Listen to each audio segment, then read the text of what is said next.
Kita beralih ke Prabu Muli. Kegiatan vaksinasi massal di Prabu Muli ditinjau langsung oleh Kapolda Sumsel Irjen Pol Tony Harmanto. Dalam tinjauannya, Jenderal Bintang 2 ini berharap agar vaksinasi massal bisa dipercepat agar herd immunity bisa terbentuk.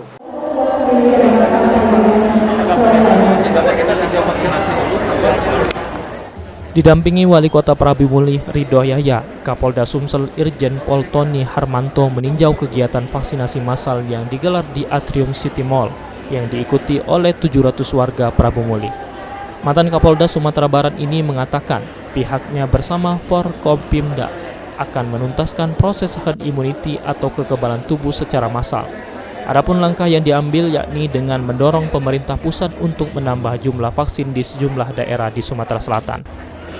Secara keseluruhan, jumlah masyarakat di Sumatera Selatan yang divaksin baru mencapai 30%. Sementara untuk PPKM, tinggal beberapa saja wilayah yang masih di level 3, sedangkan sisanya sudah berada di level 2. Tujuannya juga untuk segera menuntaskan proses herd immunity ya masyarakat yang kebetulan ada di Prabu Muli sekarang ini. Ya. Hari ini pelaksanaan vaksin sebanyak hampir 700 ya, tahap kedua ya. Kita juga masih berharap pusat bisa mendorong jumlah vaksin yang bisa diberikan pada kita. Usai mengunjungi Polres Prabu Muli untuk memberikan arahan kepada anggotanya dan meninjau vaksinasi massal, Kapolda langsung bertolak ke Kabupaten Pali. Beni Firdaus, PAL TV.